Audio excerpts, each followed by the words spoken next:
Hi,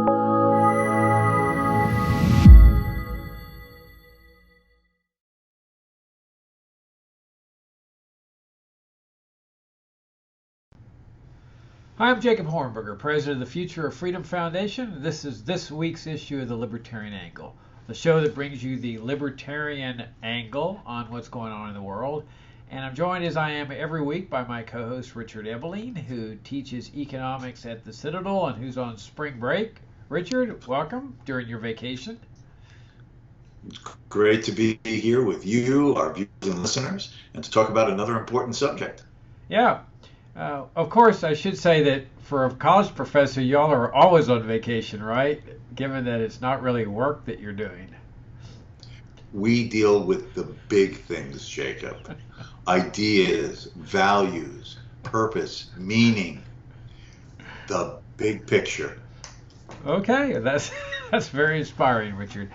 Okay, let's talk about one of the burning issues right now, the trade deficit.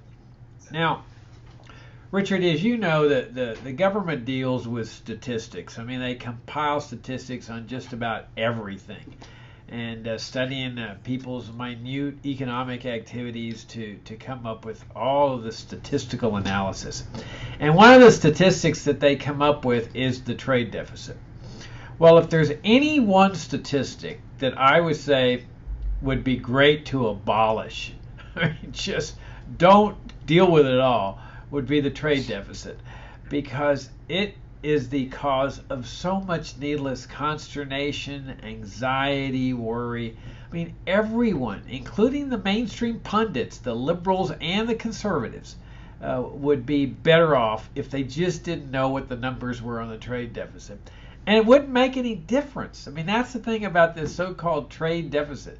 It wouldn't make any difference if people didn't know that there wasn't a trade deficit or what the numbers were on the trade deficit. Let me give you an example, and then I'll turn it over to you about domestically.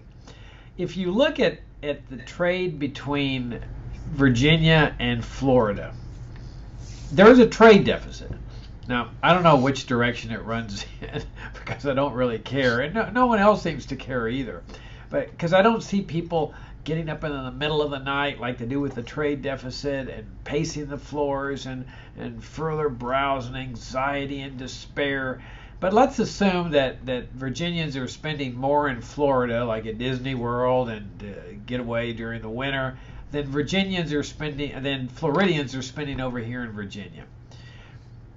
Like, who cares? I mean, what difference does it make?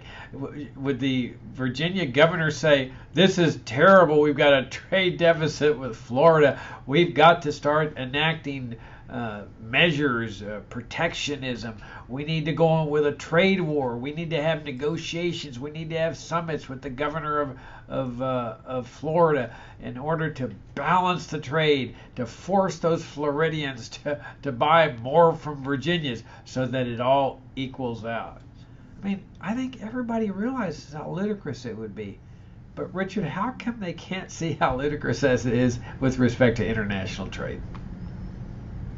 Well, I think that in many cases it's because people don't think logically in evaluating their own balance of trade problems, in quote marks, and realizing that those are as meaningless as when we talk about international trade. For example, as you mentioned, I'm a professor at the Citadel, working hard to earn my income, Jacob.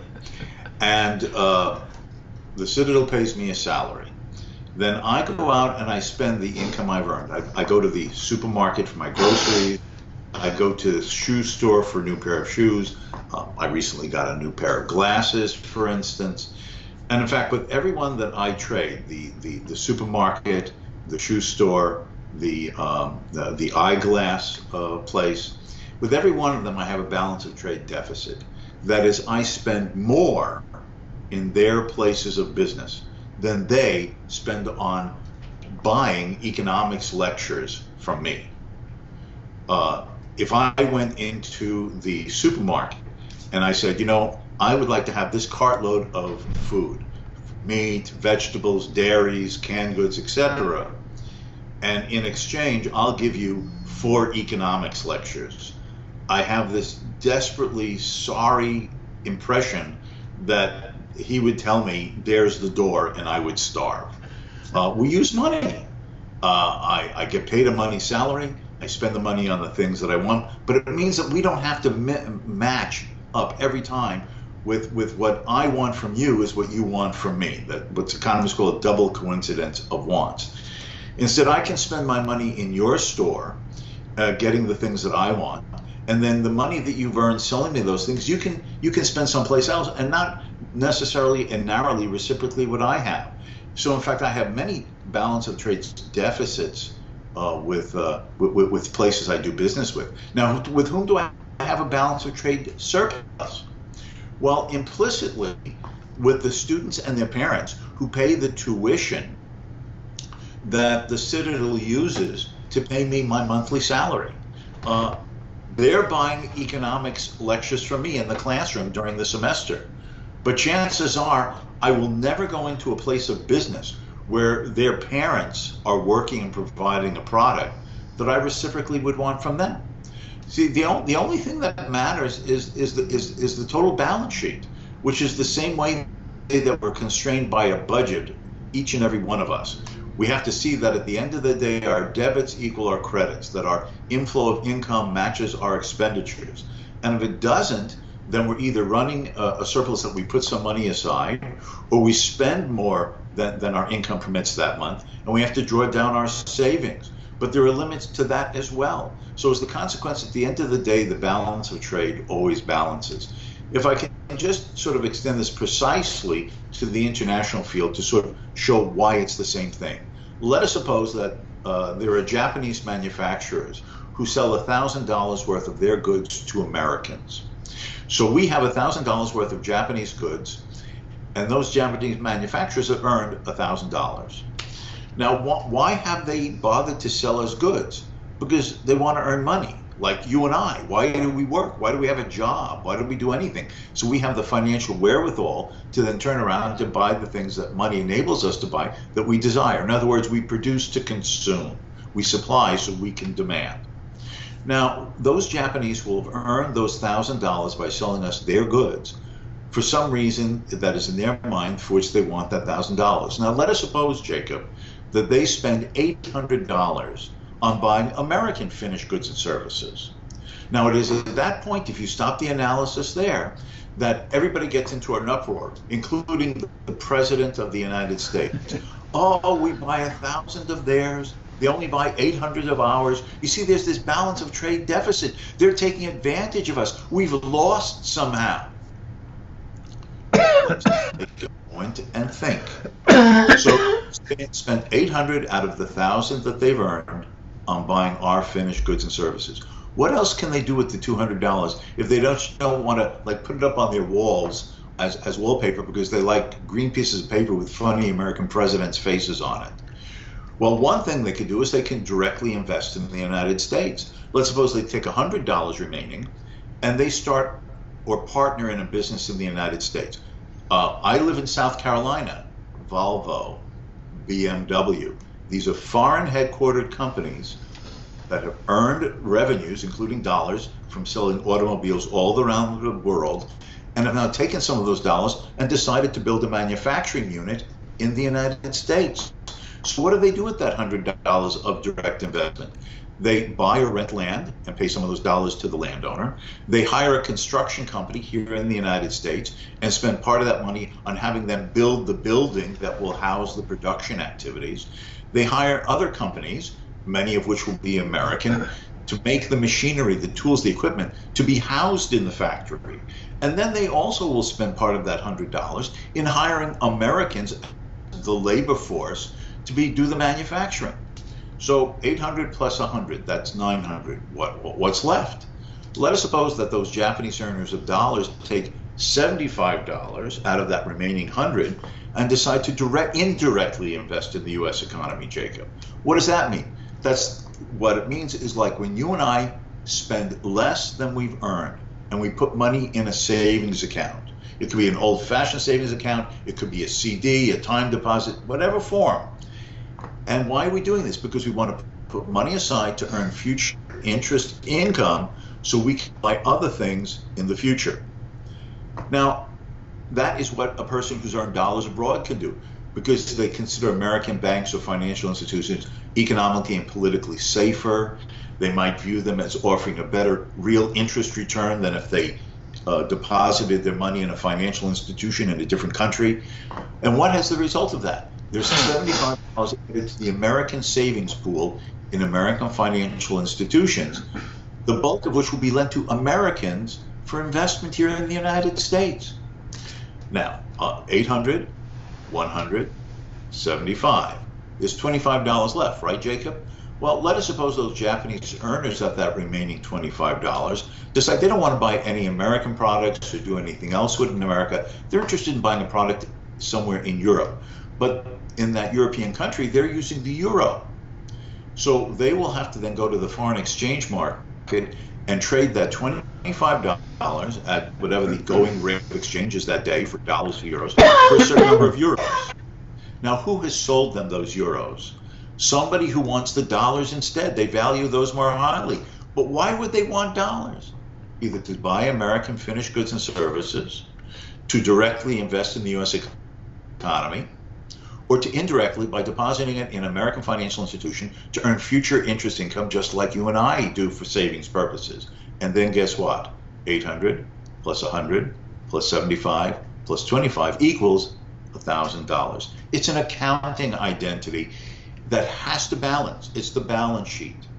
And if you just include columns that include everything that represents money that is coming in and money that's going out, at the end of the day, the balance sheet balances. It's an illusion. It's the same thing with you and me. It's the same thing if people are trading between Virginia and Florida, as in your example, or people trading across borders as individuals. And then the government takes our individual spending flows of buying from some people, those buying certain things from us or doing other things, and then adding up the columns. And when everything that is in all the columns are added up, if it's done properly, the balance of trade balances. It's all an illusion. And Donald Trump has been willing to go to a partial trade war. This has affected prices of American consumer goods. It's lost business for American farmers because of retaliatory tariffs that the Chinese have imposed, all because of the delusional notion that somehow America is suffering because our manufacturing trade deficit, that is the trade of goods, final goods and services, isn't perfectly matching dollar for dollar, because he just isn't looking at the full balance sheet. And for a man who claims to be a successful businessman, has bought enterprises, invested enterprises, bought and sold enterprises, that such a man does not understand the logic of the balance sheet when looking at America's balance sheet with the rest of the world, shows an extreme mental deficiency. Yeah, you mentioned the budget deficit, and that really does matter. And so let's distinguish between the two. The budget deficit is what's comparing the federal government's expenditures with their income. So if they bring in, let's say, $2 trillion and they're spending $3 trillion, there's a deficit there. And that obviously has to be borrowed. The only way government gets its money is by taxing people, either directly or indirectly. And so if it's spending more than it's bringing in, that's where the debt comes in. That's where the $22 or $23 trillion in debt that ultimately is going to land on the shoulders of the American people, because assuming the government's going to honor its debt, it has to tax that $23 trillion from the American people. All right, so that deficit really does matter. The trade deficit is like you say, an illusion. It's ridiculous. But it has gripped people throughout history. Rulers like President Trump, he sees these numbers. Oh my gosh, the Chinese are selling more to us than we're selling to him. And of course, the we is this collective, body of the American people. So the president has this humiliating task of designating himself a representative of American industry and business. As if American businessmen can't handle their own affairs on what they buy and sell. He's going to delegate himself as the representative. That's what he feels he got elected for. One of the reasons is to serve as an agent, a representative, a salesman for American businesses and industries. So he starts this trade war with China that is now sending the Chinese economy down into a tailspin. And of course, Trump says, "Oh, we're winning, we're destroying them." That's a weird way to win something where you're destroying people, because the inevitable result is now you're gonna throw your own economy into a tailspin. Why? Because in every trade, people improve their standard of living. Why? Well, because in every trade, you're giving up something you value less to get something you value more. So just the mere act of trade can raise people's standard of living.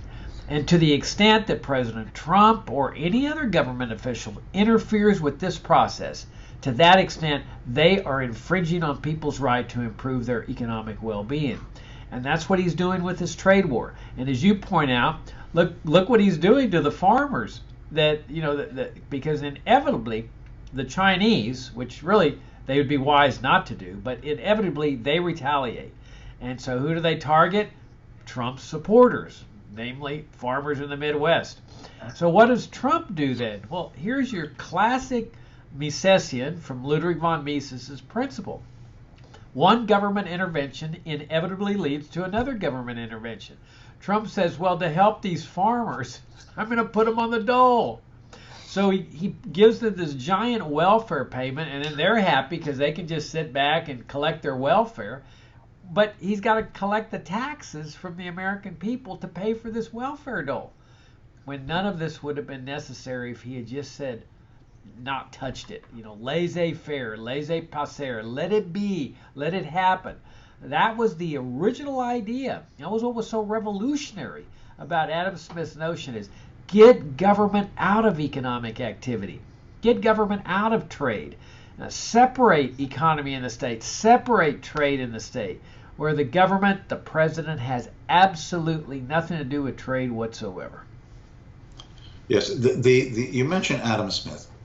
The core of his approach was to show, let's remember that his book is called An Inquiry into Nature and Causes of the Wealth of Nations. A good part of his book is to show how government intervention, regulations, controls, prohibitions, artificial stimulus, all hamper the capacity of a society to enhance its wealth.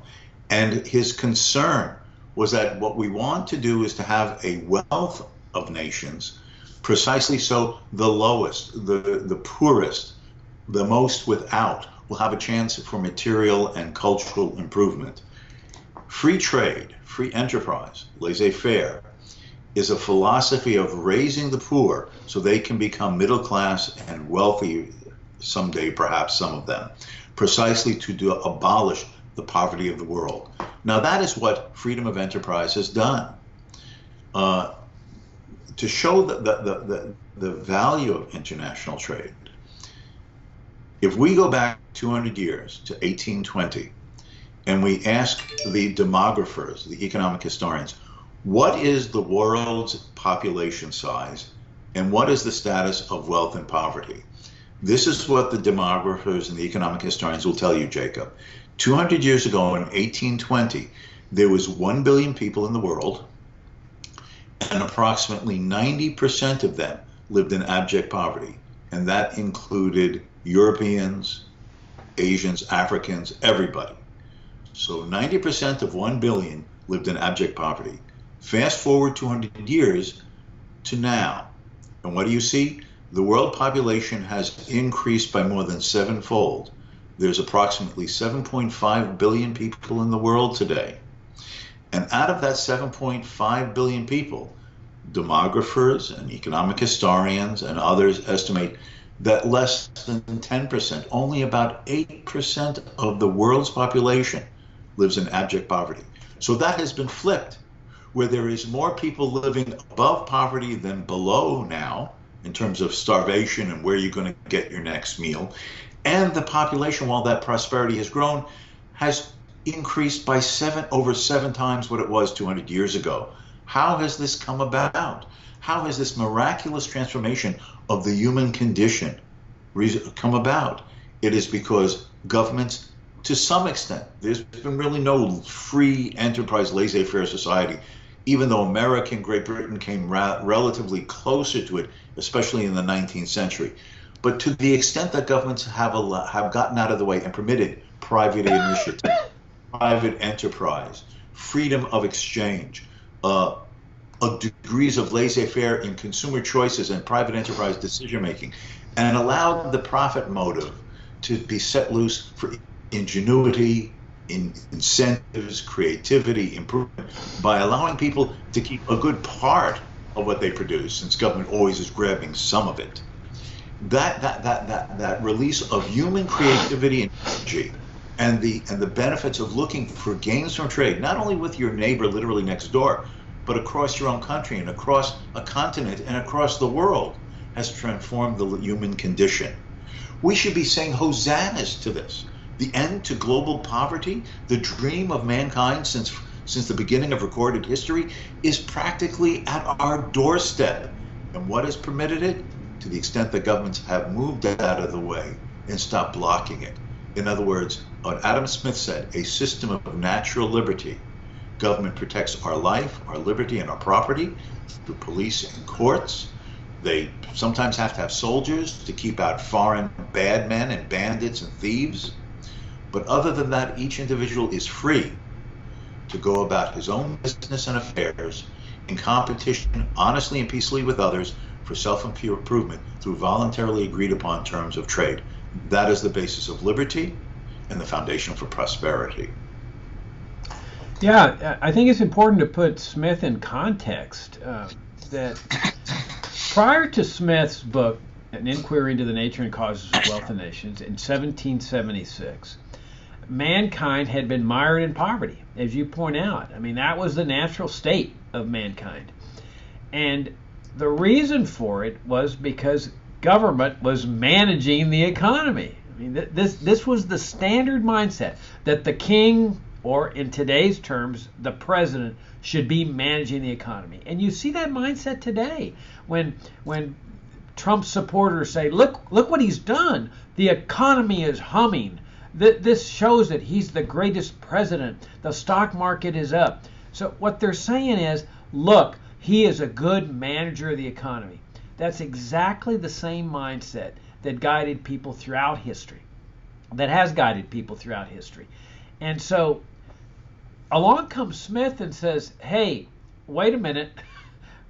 The reason that mankind has been mired in poverty is because governments have managed the economy, in terms of rules and regulations, or welfare, poor relief laws, or minimum wage laws, or anti-profiteering laws, anti-speculation laws. That was the mindset. Government's got to put rules and regulations and straitjackets and control economic activity. Smith says that's the cause of the poverty. That's the cause of the misery. That if you want higher standards of living, stop government from helping out in the economy, and essentially separate economy and the state the way we separated church and state. And that's pretty much what happened in the 19th century. I mean, think, no income tax, no Federal Reserve System, no paper money. Gold coins and silver coins were the official money. Very few regulations. No government management of the economy. No presidential management of the economy. No immigration controls. I mean, this was a very unusual system. It was a revolutionary system. And as much as the left may decry the Industrial Revolution, the fact was that people were going from 1800 to 1900 with a skyrocketing increase in the standard of living.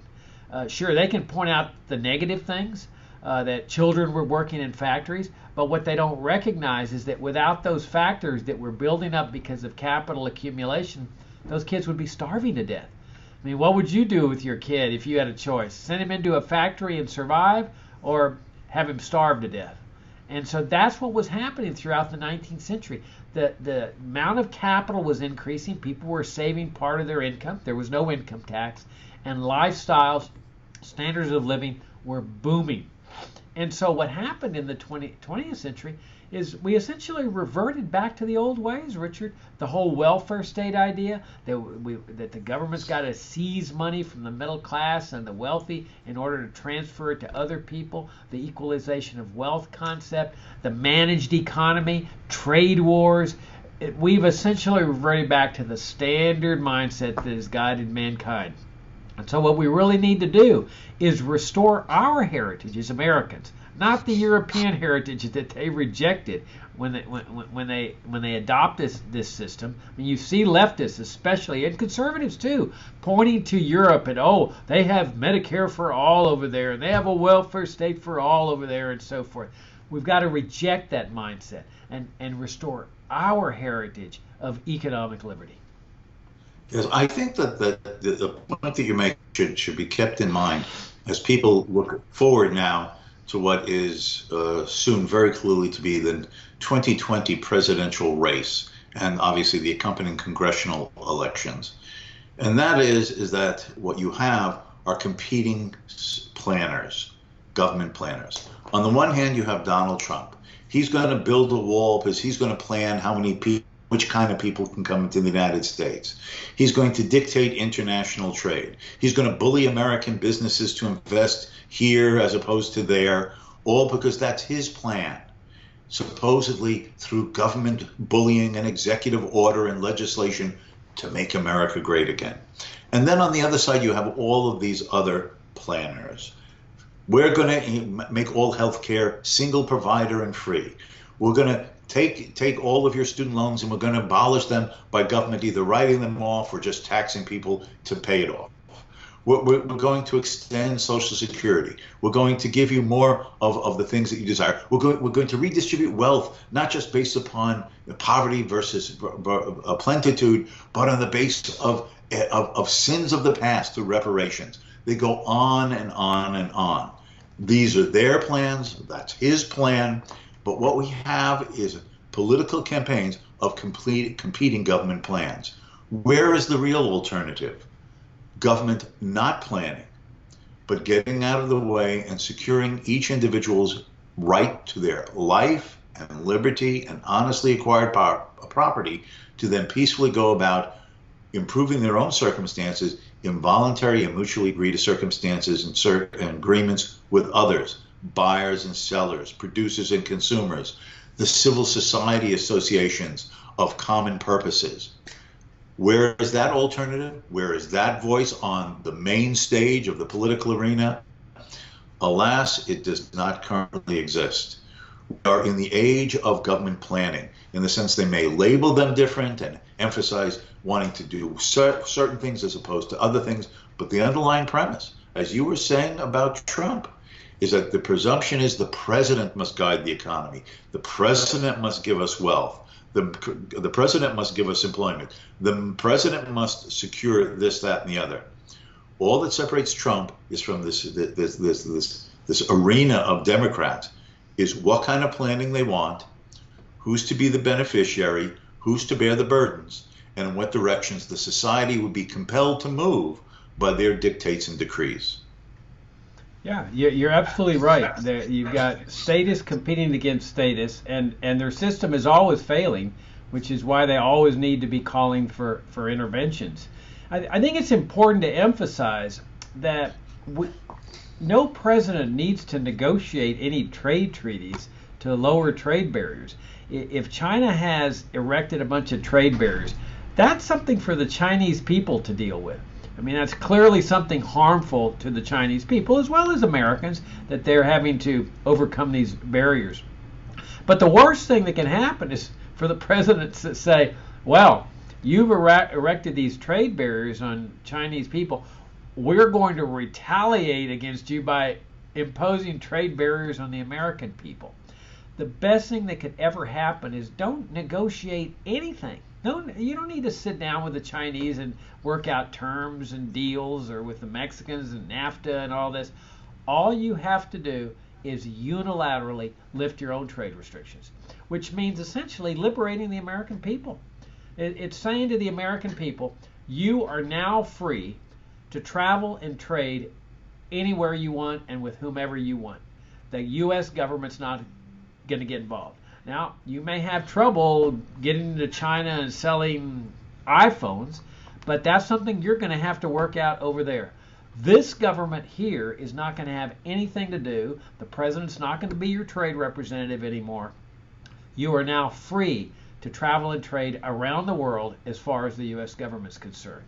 So nothing needs to be negotiated. There doesn't need to be a NAFTA. There doesn't need to be managed trade, this great big book of so-called free trade that consists of like 12 inches of rules and regulations. It's ridiculous. All that is necessary is for the American people to be liberated, which really is their fundamental right, Richard. I mean, these are fundamental inherent rights. The right to do what you want with your own money. These are rights that pre-exist government. These are the rights that Thomas Jefferson was talking about in the Declaration of Independence. What business does government, the U.S. government, have infringing on this fundamental right to travel and trade with whomever you want with your own money? Yes, and let me add to that. For those who might be listening, watching, and say, well, that sounds like pie in the sky, that your government just doing nothing while the rest of the governments of the world impose restrictions, controls, regulations, etc. In fact, there's an historical episode of exactly what you're talking about, and it was Great Britain in the 1840s. They had heavy agricultural barriers against the importation of foreign food, and there was a great famine that occurred in 1845-1846. There was starvation, food riots in both Great Britain and Ireland. Ireland was part of the British Empire.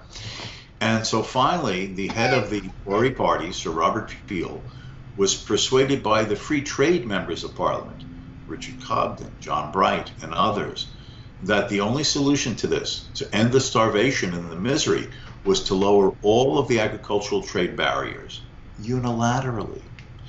And by an act of Parliament in June of 1846, virtually all of the agricultural restrictions on free importation of foods was abolished like that.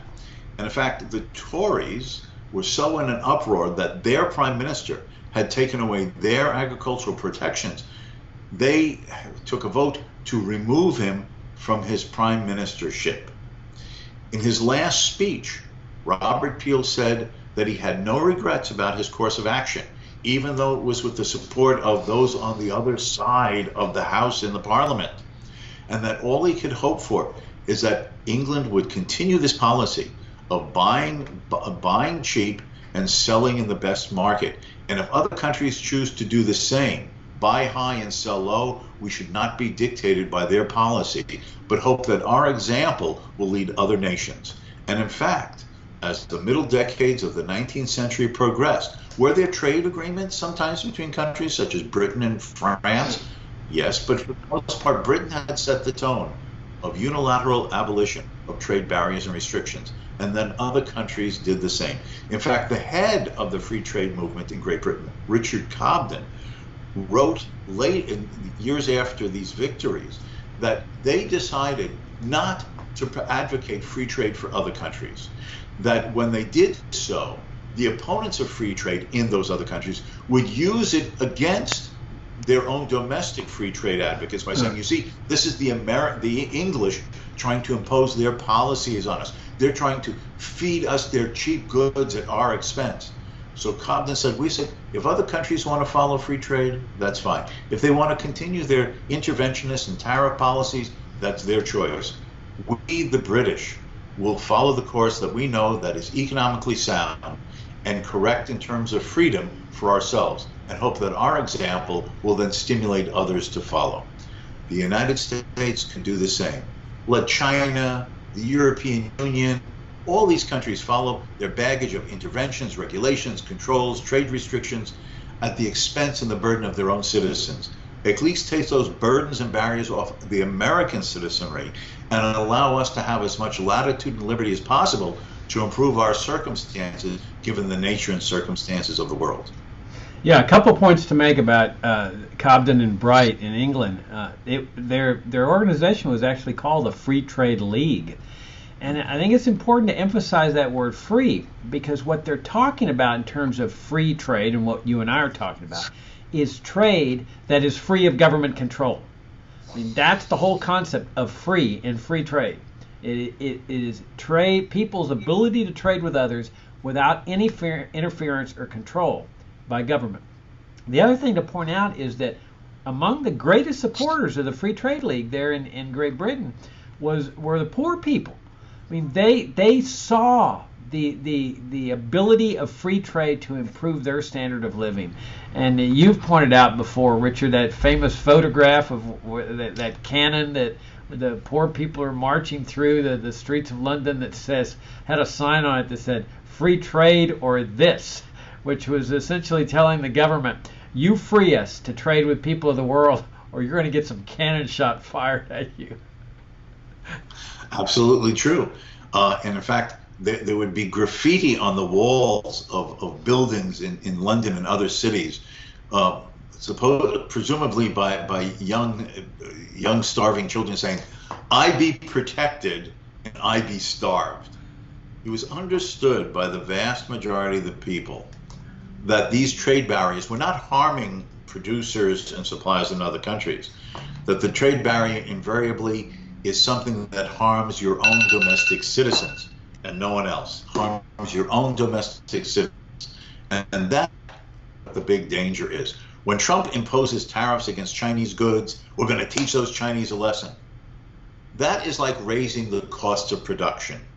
There's now the additional expense to bring those Chinese goods into the United States by paying this tariff tax, this penalty. Now, the government collects that money. But does that mean the Chinese eat it? No. Invariably, they attach it to the price of the good. The same way they have their manufacturing expenses, their labor costs, their transportation of goods across the Pacific. Then there's an additional expense on their ledger sheet of expenses to do business, the tariff tax. You have to include that as part of the expense of doing business in the United States. Now, they may try to, in the short run, eat part of it because they're concerned that, if the price goes up too much, consumers might cut back on their purchases. But the bottom line is the tax is added to the other costs of production to bring the goods into the United States, which means at the end of the American consumer now pays more both for that foreign import and for any domestic version of it, because the tariff shelters the American competitor from having to be as price competitive as otherwise would have been the case. All right, on that excellent note, we'll wrap things up. Thank you for tuning in. If you're new to the Future of Freedom Foundation, come and visit us at fff.org.